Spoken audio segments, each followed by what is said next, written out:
Always look forward to this on a Friday morning, looking back at the week that was news-wise and everything else that people were talking about on social media. But not just the trending, we actually dig down into the analytics as well. A lot of topics that were trending this week, controversy around Miss South Africa, of course today being Women's Day, and no real surprise, Pastor Mboro and Paseka Motsoeneng is the real name. Tanya Kuri, Acumen Media, joining us this morning. Hello, Tanya. Happy Women's Day to you. I mean, it has to be, I'm sure, top trending, and you have the numbers for us as well on this. It has to be the Chadima controversy. What have people been saying, and how many people have been talking about it? Morning.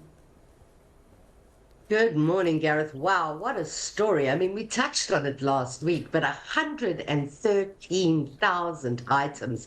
That's an increase of 140% from our conversation last week.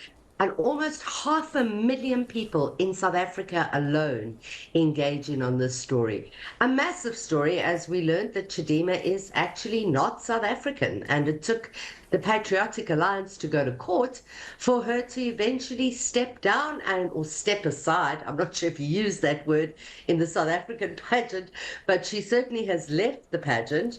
Lots of trending hashtags like cancel Chadima, cancel Miss South Africa.